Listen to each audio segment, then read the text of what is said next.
বন্ধ্যাত্ব বা ইনফার্টিলিটি বলতে আমরা কি বুঝি?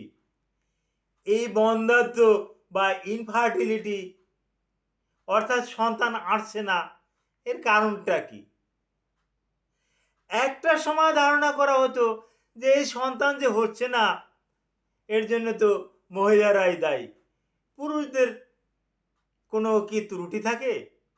পুরুষদের তো সব কিছু ওকে আছে। যার পরিপ্রেক্ষিতে তৎকালীন সময় মহিলাদেরকে তালাক দিত, আবার নূতন বিয়ে করে নিয়ে আসতো। কিন্তু বর্তমানে কিন্তু এই সিস্টেমটা নাই। কেনই বা থাকবে?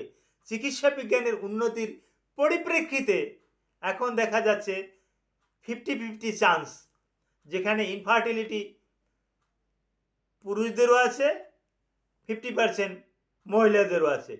এই বিষয়গুলোর উপরে আমি কিছু সংক্ষিপ্ত আলোচনা করব। আসসালামু আলাইকুম রহমতুল্লাহি ওবারাকাতুহু। আমি ডাক্তার মীর শহীদুল ইসলাম। আমার চেম্বার শুভেচ্ছা 255, ঐতিহ্যবাহী শেখঘাট, সিলেট। যে গুগলে গিয়ে ডাক্তার মীর শহীদুল ইসলাম কথাটি লিখলে আপনি আমার সম্পর্কে যাবতীয় তথ্যাদি পেয়ে যাবেন। জি দর্শক শ্রোতা, আলোচনা করব ইনফার্টিলিটি বা বন্ধ্যত্বের উপরে। আসলে প্রথমেই হেডলাইনটা জেনে নেই, বন্ধ্যত্ব বলতে আমরা কি বুঝি? হ্যাঁ, বন্ধ্যত্ব বলতে বুঝি যখন স্বামী স্ত্রী যখন একত্রে যখন জীবনযাপন করবে, কোনো ফ্যামিলি প্ল্যানিং কোনো পদ্ধতি ব্যবহার করবে না, না ওরাল কন্ট্রাসেপটিভ পিল, না কন্ডম, না ইনজেক্টেবল, না আরও এরকমের অনেক কিছু পাওয়া যায়, নরপ্লান, এ জাতীয় কোনো অস্থায়ী পদ্ধতি গ্রহণ করবে না। গ্রহণ না করে 1 বছরের ভিতরে যদি ওই দম্পতি সন্তান না পায়, তাহলে এটাকে আমরা বলি ওই দম্পতি যুগল ইনফার্টিলিটি বা বন্ধ্যাত্বের আওতাভুক্ত। আশা করি বুঝতে পেরেছেন। কথাটি আমি আবার আপনাদেরকে বলছি, 1 বছর স্বামী স্ত্রী যৌন মেলামেশা করলেন, কোনো রকমের পদ্ধতি ব্যবহার করলেন না, তো এই 1 বছরের ভিতরে যদি আপনার সন্তান না আসে, তাহলে আপনারা কাপেল যুগল, আপনারা ইনফার্টিলিটির ভিতরে পড়ে যাচ্ছেন। তখন কিছু পরীক্ষা নিরীক্ষার ব্যাপার আছে, পুরুষেরও কিছু পরীক্ষা নিরীক্ষার ব্যাপার আছে, মহিলারও কিছু পরীক্ষা নিরীক্ষার আছে।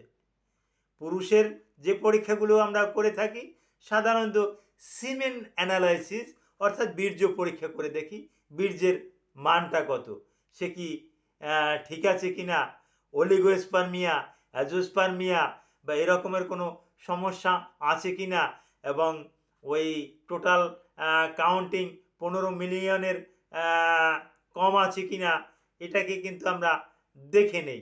মহিলাদের ক্ষেত্রেও দেখে নেই যে সে ওই ইউট্রাসের ভিতরে কোনো ফাইব্রয়েড আছে কি না, তারপর আসে ফ্যালোপিয়ান টিউব ব্লক হয়ে আছে কি না, ওভারিতে সিস্ট আছে কি না, বিভিন্ন রকমের সিস্ট থাকে। এক একটা সিস্ট নিয়ে আমি এক একটা ভিডিও ইতিপূর্বে করেছি। এরকমের যদি সিস্ট থাকে, ধরুন chocolate cyst, PCOS, polycystic ovarian syndrome, এরকমের যদি সমস্যা থাকে তাহলে কিন্তু বাচ্চা আসবে না। মহিলাদের আরও কতগুলো থাকে, পুরুষদেরও থাকতে পারে। যেমন এই গলাতে আমাদের এখানে আছে এটা থাইরয়েড। এই থাইরয়েডে যদি কোনো সমস্যা থাকে, যদি কম থাকে, হাইপোথাইরয়েডিজম থাকে বা হাইপার থাইরয়েডিজম থাকে, তাহলেও কিন্তু বাচ্চা না হওয়ার সম্ভাবনাই কিন্তু বেশি। আরও কতগুলা কারণ আছে। এই বিশেষ করে মহিলারা যদি অবেসিটিয়ান হয়ে যায়, মোটা হয়ে যায়, স্বাভাবিকের চাইতে যদি ওজন বেড়ে যায়, তাহলেও কিন্তু কোনো কারণ দেখা যাচ্ছে না, কিন্তু সে ওজন বেশি, তলপেট ভারী, এটাও কিন্তু বন্ধ্যাত্ব বা ইনফার্টিলিটির বা বাচ্চা না হওয়ার একটা কারণ।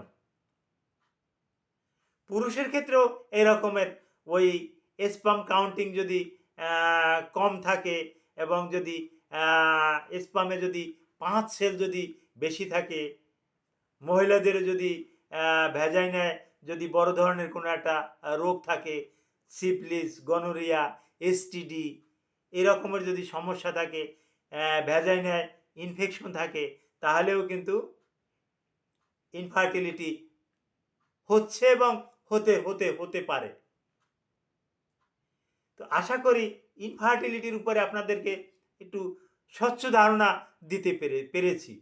ইনফার্টিলিটি বা বন্ধ্যাত্ব এটা পুরুষ মহিলা উভয়ের ক্ষেত্রেই হয়। এ ব্যাপারে আপনাদের অনেক কৌতূহল, অনেক কিছু জানার আছে, অনেক কিছু জানতে চান। ভিডিওতে সব কথা খুলে বলা যাচ্ছে না। তো আপনারা যদি আরও ইনফার্টিলিটির উপরে জানতে আগ্রহ প্রকাশ করেন, এই ভিডিওর কমেন্ট বক্সে কমেন্ট লিখবেন। আমি ইনফার্টিলিটি বা বন্ধ্যাত্বের উপরে আমি তাদেরকে বিস্তারিত জানিয়ে দেব। Thank you all.